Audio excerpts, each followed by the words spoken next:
The king was easily influenced, swaying this way and that like a reed in the winds, like as not to heed whichever counsellor last had his ear, the writings of Grand Maester Garwin, Fire and Blood, the Sons of the Dragon.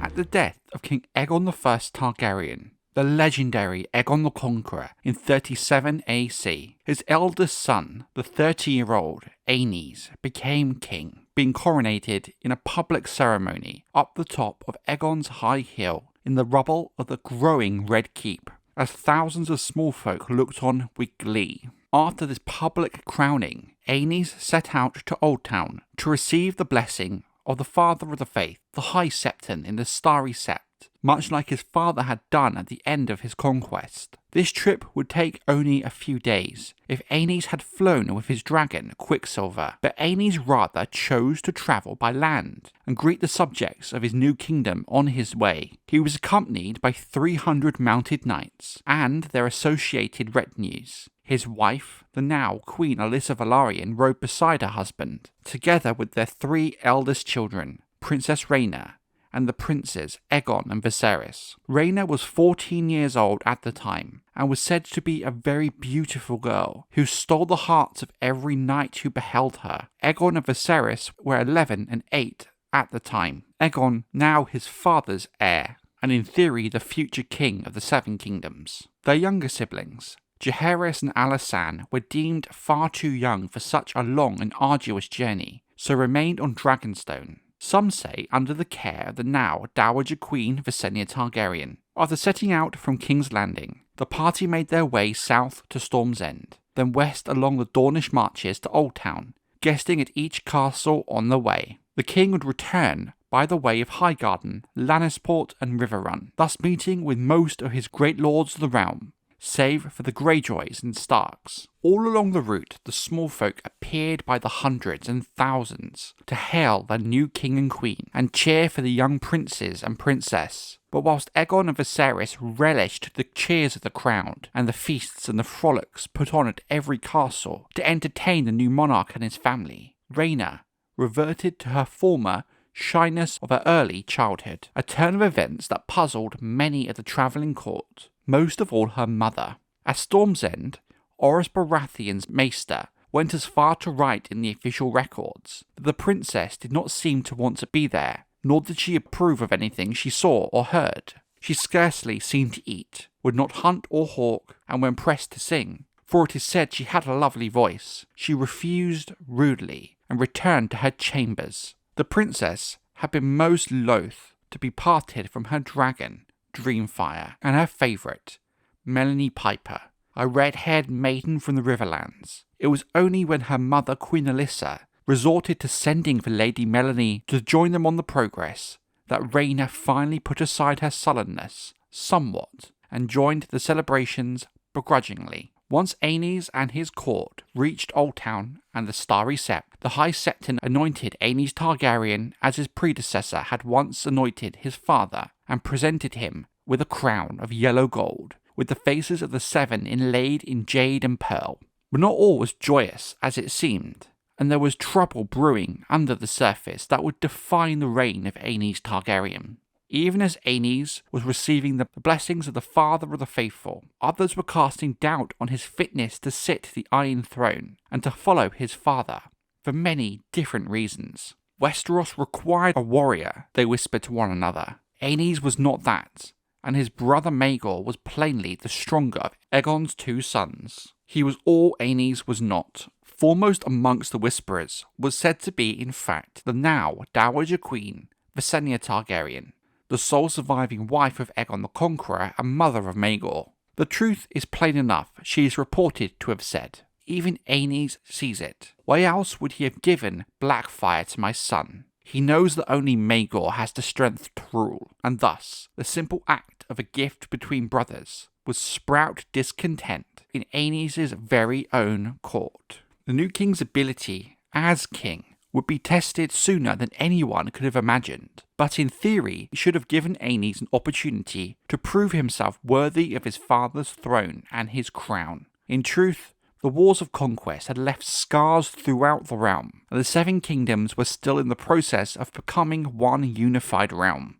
Sons had now come of age dreaming of avenging long-dead fathers. Knights remembered the days when a man's sword and horse and a suit of armour could slash his way into riches and glory. Lords recalled a time when they did not need a king's leave to tax their small folk or kill their enemies. The chains the dragon forged can yet be broken. The discontented lords said to one another, "We can win back our freedom, but now is the time to strike, for this new king is weak." The first stirrings of revolt were in the Riverlands, amidst the colossal ruins of Harrenhal. Aegon had granted the castle to Sir Quinton Cohores, his old master-at-arms from Dragonstone. When Lord Cohores died in a fall from his horse in 9 AC, his lands and titles passed to his grandson, Gargan, a fat and foolish man with an unseemly appetite for young girls. He became known as Gargan the Guest. Lord Gargan soon became infamous for turning up at every wedding celebration within his dominion, so that he might enjoy the ancient lord's right of the first night.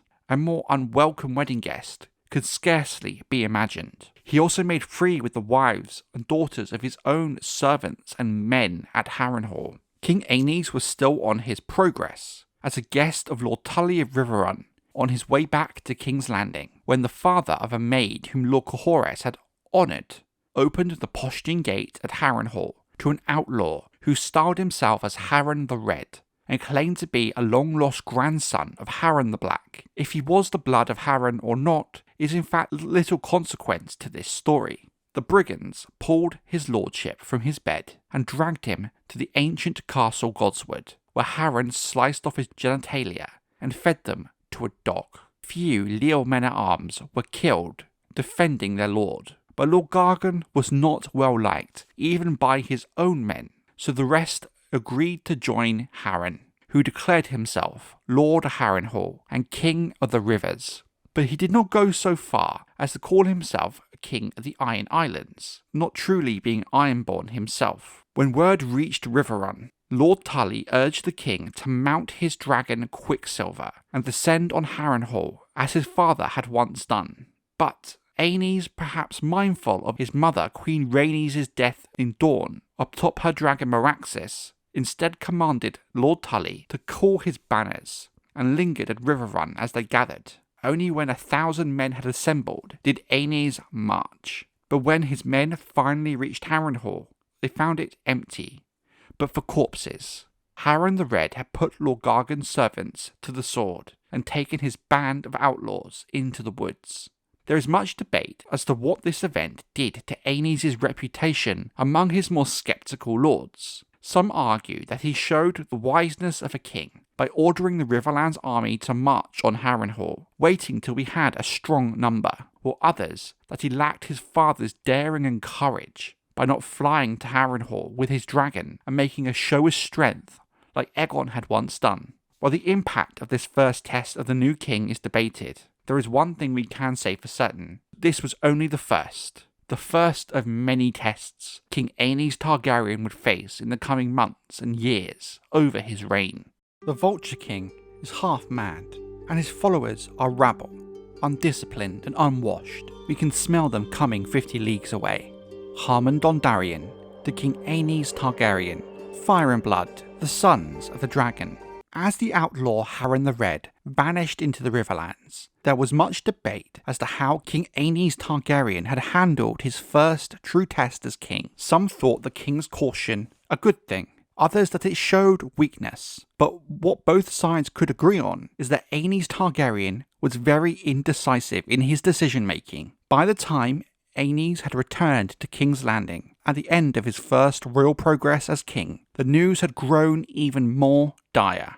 In the Vale, Lord Ronald Arryn's younger brother, Jonas, had deposed and imprisoned his sibling, and declared himself king of the mountain and the Vale. Meanwhile, in the Iron Islands, another priest king had walked out of the sea, announcing himself to be Lodos the Twice Drowned, the son of the drowned god, returned at last from visiting his father. And in the Red Mountains of Dorne, a pretender called the Vulture King appeared and called on all true Dornishmen to avenge the evils visited on Dorne by House Targaryen during the conquest. The Princess Daria Martell denounced the Vulture King, swearing that she and all loyal Dornishmen wanted only peace with the kingdoms to the north. Thousands of Dornish flocked to his banner, swarming down from the hills and up out of the sands, through goat tracks in the mountains into the Reach. Some even said that Princess Daria supported the Vulture King's cause in secret. This Vulture King is half-mad, and his followers are rabble, undisciplined and unwashed,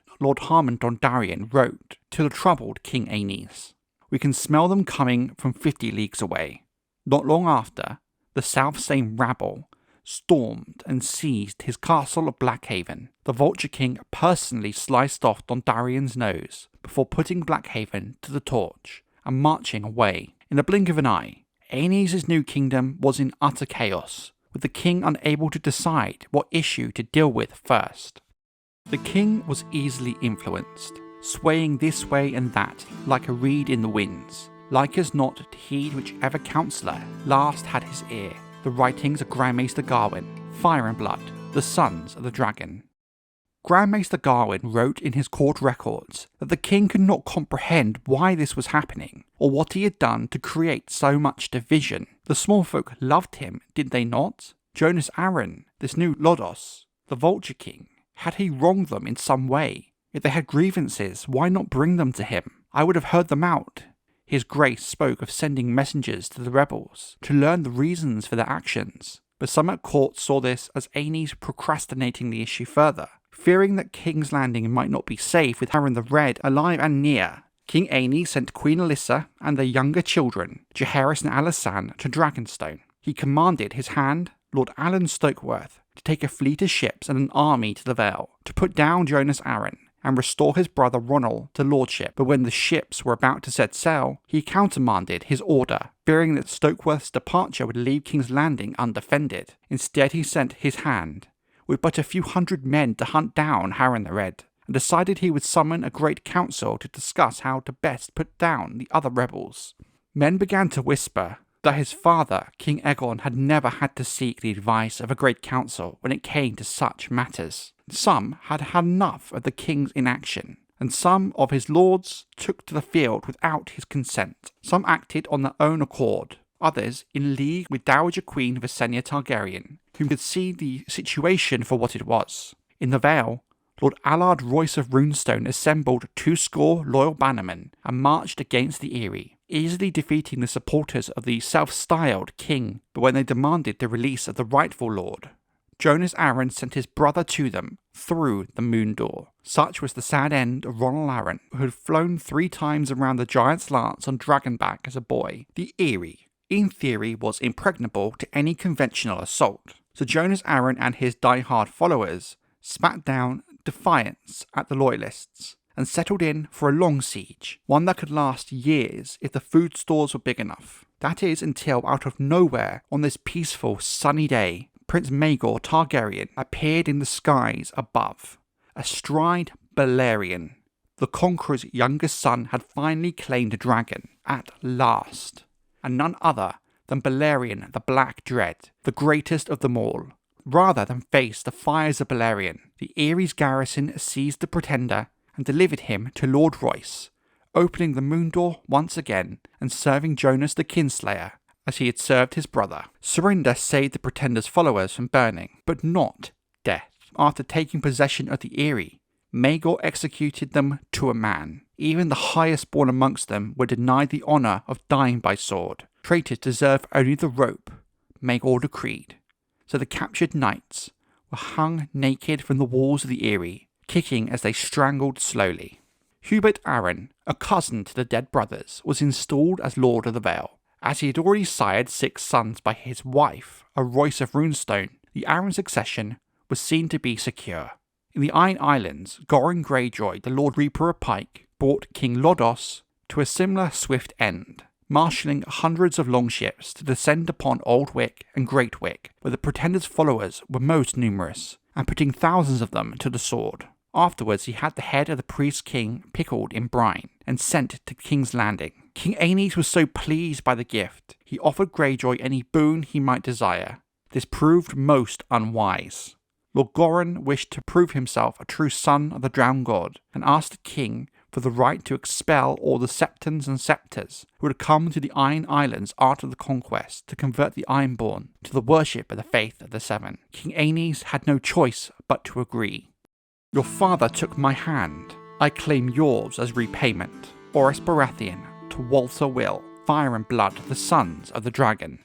The largest and most threatening rebellion remained that of the Vulture King along the Dornish marches. Though Princess Daria Martell continued to issue denunciations from Sunspear, there were many who suspected that she was playing a double game, for she did not take to the field against these rebels, and was rumoured to be sending them men and money, and supplies. Whether that was true or not, hundreds of Dornish knights and several thousand seasoned spearmen joined the Vulture King's army, and that army itself had swelled enormously to more than 30,000 men. So large had his host become, the Vulture King made an ill-considered decision and divided his strength. While he marched west against Nightsong and Harrenhal with half of the Dornish power, the other half went east to besiege Stonehelm, the seat of House Swan, under the command of Lord Walter Will, the son of the infamous widow lover, Will of Will.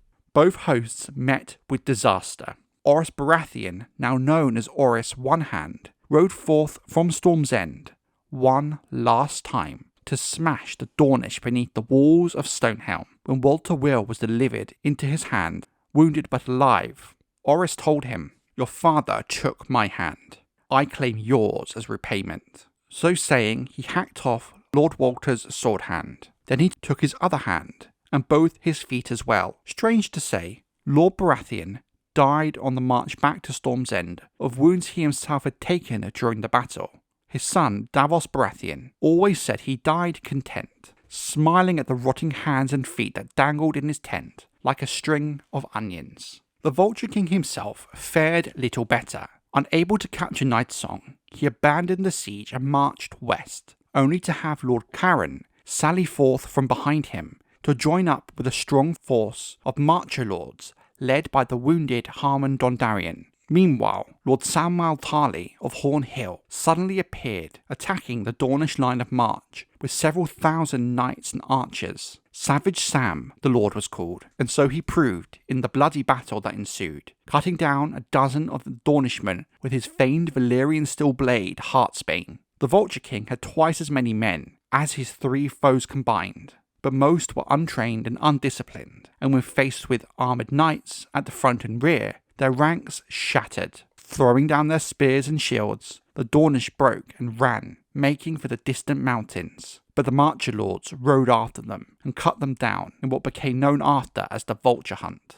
As for the rebel king himself, the man who called himself the Vulture King was taken alive and tied naked between two posts by Savage Sam Tarly. The singers like to say that he was torn to pieces by the very vultures from whom he took his name, but in truth he perished of thirst and exposure. By the time the birds did descend upon him, he was well and truly dead. His death is generally accounted as the end of the Second Dornish War, though that is somewhat of a misnomer, since technically no Dornish lords ever took to the field, and Princess Daria continued to vilify the Vulture King until his end, and took no part in his campaigns. The first of the rebels proved to be the last as well, but Harren the Red was at last brought to bay in a village west of the God's Eye. The outlaw king did not die quietly. In his last fight, he slew the king's hand, Lord Alan Stokeworth, before being cut down by Stokeworth's squire, Benar Brune. A grateful king conferred knighthood on Brune and awarded Davos Baratheon,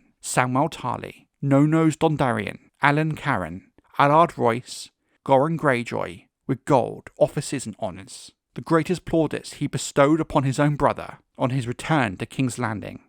Prince Maegor was hailed as a hero. King Aenys embraced him and named him Hand of the King.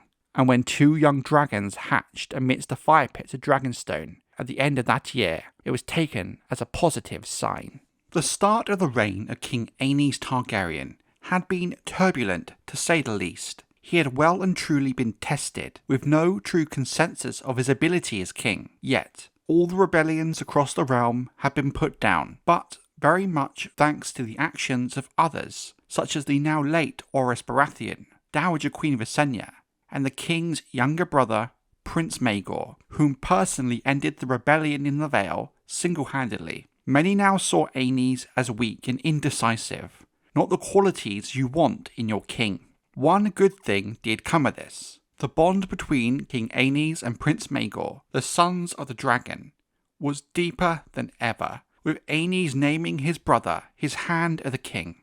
But sadly for the realm and the brothers, the enmity between the dragon's sons did not long endure. In truth, conflict between them was inevitable, as the two brothers had very different natures. King Aenys loved his wife, his children, his people, and only wished to be loved in turn. Sword and lance had lost whatever appeal they ever had for him. Instead, the king dabbled in alchemy, astronomy, astrology, delighted in music and dance, wore the finest silks and velvets, and enjoyed the company of maesters and septons and playwrights. His brother, Maegor, was taller, broader, and fearsomely strong. He had no patience for any of that, but lived for war, tourneys and battles. He was rightly regarded as one of the finest knights and warriors in the Seven Kingdoms, though his savagery in the field and harshness towards defeated foes was often shadily remarked upon as well, but never in Maegor's presence. King Aenys always sought to please when faced with difficulties. He would answer with soft words, whereas Maegor replied was ever steel and fire, as he had clearly demonstrated in the Vale, hanging all the rebels. Grand Maester Garwin once wrote that Aenys trusted everyone and that Maegor trusted no one, except from perhaps his mother, the Dowager Queen, Visenya Targaryen. The king was easily influenced, Garwin also observed, swaying this way and that like a reed in the winds, like as not to heed whichever counsellor last had his attention. Brother, you need never kneel to me again. We shall rule this realm together, you and I. You are more fit to bear this blade than me. Wield it in my service, and I shall be content. Aenys Targaryen, to his brother Maegor, fire and blood, the sons of the dragon. Prince Maegor Targaryen, on the other hand, was rigid and as an iron rod, unyielding, unbending, and in many ways much more like his late father, King Aegon. A fact that Aenys' detractors were all too keen to point out. Despite such differences, the sons of the dragon continued to rule together amicably for the better part of 2 years. But in 39 AC, Queen Alyssa Velaryon gave the king yet another heir, a girl she named Vale, who sadly died in the cradle only a few days after birth. Perhaps it was this continued proof of the queen's fertility that drove Prince Maegor to finally do what he did. Whatever the reason, the prince shocked the realm and the king both when he suddenly announced that Lady Cerys Hightower, his wife, was barren, and that he had therefore taken a new, younger second wife in Alyce Harroway, the daughter of the new lords of Harrenhal. The wedding was performed on Dragonstone very much in secret, under the watchful eyes of Dowager Queen Visenya. As the castle septon refused to officiate, given Maegor already had a legal wife, Maegor and his new bride were joined in a traditional Valyrian rite, wed by blood and fire, the singers have come to say. The marriage took place without the leave, knowledge or presence of King Aenys, as Visenya and Maegor both knew Aenys would never allow the second marriage, and would eventually buckle under the pressures of the High Septon of the Faith and his counsellors. When the marriage became known, the two brothers quarrelled bitterly, nor was his grace alone in his wrath, as very much predicted. In fact, many were outraged at this affront. Manfred Hightower, father of Lady Cerys, made a protest to the king, demanding Lady Alyce Harroway be put aside immediately, and in the Starry Sept at Oldtown, the High Septon of the Faith went even further, denouncing Maegor's marriage as nothing but a sin and fornication, calling the prince's new bride the whore of Harroway. No true son or daughter of the Seven would ever bow to such, he thundered. But Prince Maegor, a hard man, and with the support of his mother, the last of the 3 heads of the dragon, remained steadfastly defiant. His father had taken both of his sisters to wife, and the faith had allowed it, he pointed out. The strictures of the faith might rule lesser men, but not the blood of the dragon. No words of King Aenys could heal the wounds his brother's words thus opened, and many pious lords throughout the Seven Kingdoms condemned the marriage, and began to speak openly of Maegor's whore. The issue was, Aegon the Conqueror and his sister wives were an exception, one that the faith and many within Westeros as a whole allowed, given the extraordinary and unprecedented event that the conquest was. Aenys was not Aegon, and while Maegor was much more like his father, he too was not Aegon. Vexed and angry, Aenys gave his brother an ultimatum: put Alys Harroway aside and return to Lady Cerys, or suffer 5 years of exile. Most at court and many of the king's advisors believed Maegor would relent, and this troublesome issue would be forgotten. But to the shock of many at court, Prince Maegor chose exile. He would indeed stand his ground. With the heart of a warrior, he was not one to retreat, surrender, or back down.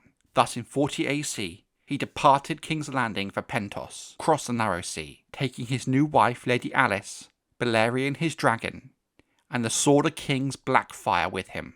There are some versions of this tale that suggest that King Aenys requested that his brother return Blackfire to him, to which Prince Maegor replied, "Your grace is welcome to try and take her from me." Lady Cerys was left abandoned in King's Landing, greatly ashamed by the events. House Hightower was outraged, but the faith was momentarily placated. Little did King Aenys know this very issue of a similar nature would plague his reign and send his kingdom into chaos.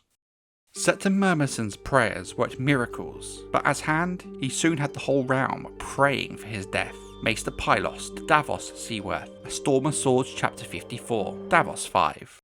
Filling his brother's place as Hand of the King would prove to be yet another challenge King Aenys procrastinated, as those at court fawned around him, hoping for an elevation in their position. In the end, the king turned to a man called Septon Murmeson. Very little is known about him or his background, but what we do know is he was a pious cleric, said to be able to heal the sick by the laying of his hands. He had become quite renowned across the growing city of King's Landing for his skills. A desperate Aenys had him lay his hands on Lady Cerys Hightower's belly every night, in the hopes that his brother might repent his folly if his lawful wife could be made fertile. But Cerys soon grew weary of the nightly ritual, and departed King's Landing for Old Town, where she rejoined her father in the Hightower, with the Septon's abilities seemingly failing when it came to this matter. No doubt His Grace the King had hoped the choice would appease the faith, and the High Septon, given Murmeson was of course one of their very own. If this was his plan, the king was sorely mistaken. Septon Murmeson could no more heal the realm than he could make Cerys Hightower with Maegor's child. The High Septon would continue to thunder, and all those across the realm, lords in their halls and small folk alike, spoke of King Aenys' weakness. How can he rule the Seven Kingdoms when he cannot rule his brother? With the whispers slowly getting louder. "You're a fool and a weakling, nephew. Do you think any man would ever have dared speak so to your father?" Dowager Queen Visenya Targaryen to King Aenys, Fire and Blood, the Sons of the Dragon. Even after the exile of Prince Maegor for taking a second wife, the relationship between King Aenys and the faith was still somewhat strained, and this discontent had begun to trickle down to some of the more pious lords and even small folk. But the character of Aenys meant that he remained oblivious to this growing discontent in his new kingdom. But for now at least, peace had returned. His troublesome brother was across the Narrow Sea, and a great new castle had begun to arise the top of Aegon's high hill, built in pale red stone. The king's new seat would be larger and more lavish than Dragonstone, with a massive wall and barbican and towers, capable of withstanding any enemy. The Red Keep, the people of King's Landing named it.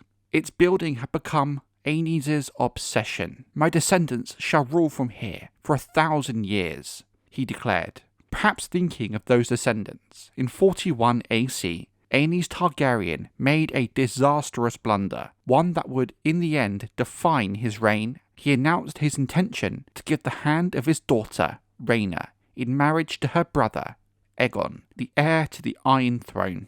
This showed how oblivious Aenys was to the true issue between the relationship of House Targaryen and the faith. By this time, Princess Rhaena was 18. Prince Aegon, 15. By most reports and court records, they had been close since childhood, playmates when young. Though Aegon had never claimed a dragon of his own, he had ascended into the skies more than once with Rhaena on Dreamfire. Lean and handsome and growing taller every year, Aegon was said by many to be the very image of his grandsire, the Conqueror, at the same age. However, it should be noted that by this time there were very few who had seen the Conqueror that young. 3 years of service as a squire, like most highborn boys of his age, had sharpened his prowess with sword and axe, and he was widely regarded as the best young lance in all of the realm. However, no records of him ever competing in a tourney or even practicing with other squires his own age exist. Thus, measuring how skilled he truly was is unclear. But what we can say is from events to come, Aegon clearly did not lack for courage. As he grew more homely, many a young maiden had cast their eye upon the prince, and Aegon was not indifferent to their charms. If the prince is not wed, Grand Maester Garwin wrote to the Citadel, his grace soon may have bastard grandchildren to contend with. You are fearless when facing a girl on a horse, I see. Next time I come, I will be on a dragon. Throw dirt on me then, I pray you. Rhaena Targaryen, to the poor fellows, fire and blood, the sons of the dragon. It is also true that Princess Rhaena had many suitors as well, but unlike her brother, she gave encouragement to none of them. She preferred to spend her days with her siblings, her dogs and cats, and her new and current favourite, Elaine Royce, the daughter of the Lord of Runestone, a plump and homely girl, but so cherished that Rhaena sometimes took her flying on the back of Dreamfire, privilege very few received. More often though, Rhaena took to the skies by herself. After her 16th name day, the princess declared herself a woman grown, free to fly where I will, and just like that, she did. Dreamfire was recorded as being seen as far away as Harrenhal, Tarth, Runestone and Goldtown, but this freedom also became the source of many sordid rumours. It was whispered, though never outwardly proven, that on one of these flights, Rhaena surrendered her maidenhead to a low-born lover. Some say a hedge knight, others named him a singer or a blacksmith's son, even a village septon. In light of these tales, some have suggested that Aenys might have felt the need to see his daughter married as soon as possible. Some retroactively have suggested it was because of this rumour Aenys felt he could only marry Rhaena to someone within his own house, or risk the unsubstantiated tales gaining more traction. Regardless of the truth of the matter, at 18, Rhaena was clearly of age to marry, 3 years older than her mother and father had been when they were wed. In fact, many highborn girls of her age married much younger, with many betrothed as children, or even before they were already born. So from a certain point of view, it was strange a match had not already been made for her, especially being the eldest child of a king, who would be a prize match for any of the great houses and small across Westeros. Given the tradition and practices of House Targaryen, a match between his 2 eldest children must have seemed the obvious course to King Aenys. Some sort of affection between Rhaena and Aegon was also well known at court, and neither seemed to raise any objections to the match. There is much to suggest that both had been anticipating just a partnership, since they had first played together in the nurseries of Dragonstone and in the old Aegon fort. But circumstances had changed, and House Targaryen were no longer an independent house in the middle of Blackwater Bay, but the heart of the 7 kingdoms of Westeros, and all of the issues that come with that. You have a dragon. Use him. Fly to Oldtown and make this starry sept another Harrenhal, or use me, or give me leave, and let me roast this pious fool for you, Dowager Queen Visenya, to King Aenys Targaryen, fire and blood, the sons of the dragon. The storm that greeted the king's announcement of the match between Rhaena and Aegon took them all by surprise, though the warning signs had been plain enough for those with the wit to read them after the events leading to Prince Maegor's exile. The truth is, the Faith had condoned, or at the very least ignored, the marriage between Aegon the Conqueror and his sisters, but it was not willing to do the same for their grandchildren. Aegon had already married his sisters prior to the conquest, and very few had the power at the time to really resist him, or face the wrath of the Black Dread. Aenys was not Aegon. From the starry sept came a blistering condemnation, denouncing the marriage of brother and sister as an obscenity. Any children of such a union would be abominations in the sights of God and men, the High Septon proclaimed, in a declaration that was read by tens of thousands of septons throughout the Seven Kingdoms, so all from the highborn to the low could know the faith's displeasure. Aenys Targaryen was infamous in his indecision, yet here, faced with the fury of the faith, he oddly stiffened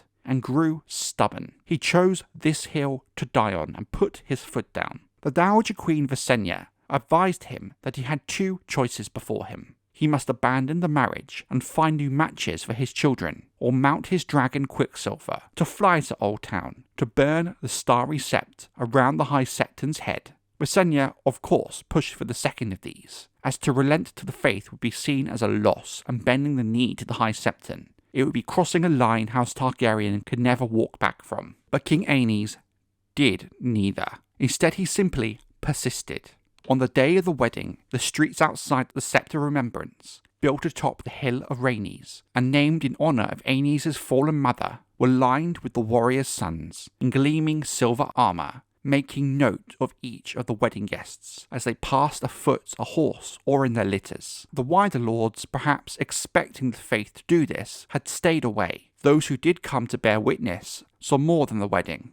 At a feast afterwards, King Aenys compounded his misjudgment by granting the title Prince of Dragonstone to his presumptive heir, Prince Aegon. A hush fell over the hall at those words, for all present knew that title had hitherto belonged to Prince Maegor. At the high table, Queen Visenya rose and stalked from the hall without the king's leave. That night she mounted Vhagar and returned to Dragonstone, and it is written that when her dragon passed before the moon, that it turned red as blood.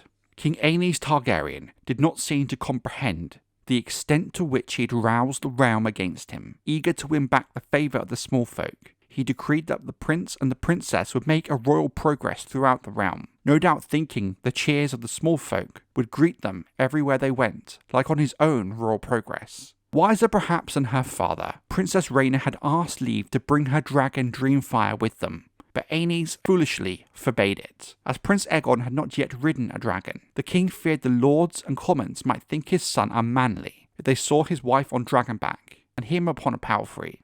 Little did Aenys know how much impact this decision would have in the context of the rest of his reign.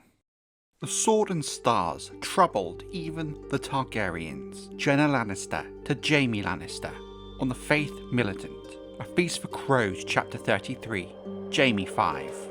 In the year 41 AC, King Aenys Targaryen had arguably the biggest error in his reign, with the marriage of his two eldest children, Princess Rhaena and his heir, Prince Aegon. The king had grossly misjudged the temperament of the kingdom, the piety of his people, and the power of the High Septon's words alone. The incestuous marriage was condemned far more harshly than Aenys had thought possible, given his own parents' marriage, which the faith and the realm had accepted. Rhaena and Aegon had set out on their first solo royal progress, but from the first day they set out, the newlyweds and their escort were jeered by crowds of the faithful wherever they went. At Maidenpool, not a single septon could be found who was willing to pronounce a blessing at the feast Lord Mootton had thrown in their honour.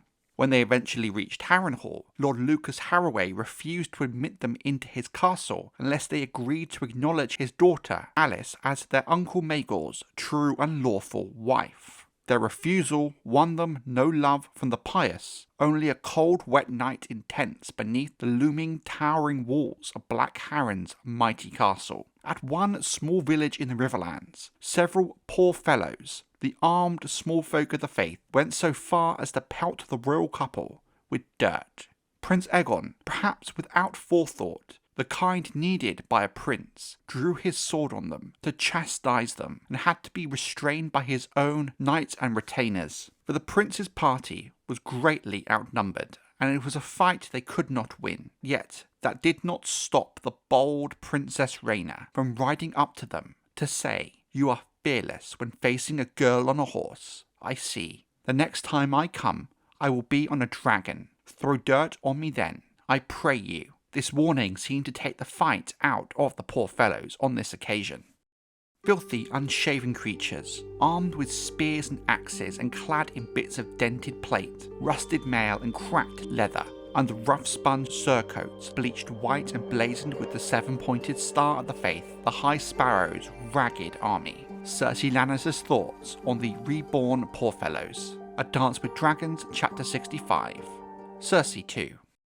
But things were no better elsewhere in the realm. In fact, one could say matters went from bad to worse to awful. Septon Murmison, the king's new hand, meant to build bridges between the crown and the faith, but he was exiled from the faith in punishment for performing the forbidden wedding between Aegon and Rhaena. King Aenys himself took quill in hand to write directly to the High Septon, asking that His High Holiness restore my good Murmison, and explaining the long history of brother and sister marriages in old Valyria. The High Septon's reply was so venomous and brutal that Aenys went pale when he read it. It is true that whispers began to circulate that no High Septon would ever have dared speak to his father Aegon the Conqueror that way. Far from relenting, however, the Shepherd of the Faithful addressed Aenys as King Abomination, declaring him a pretender and a tyrant with no right to rule the Seven Kingdoms, and the faithful were all so readily willing to listen.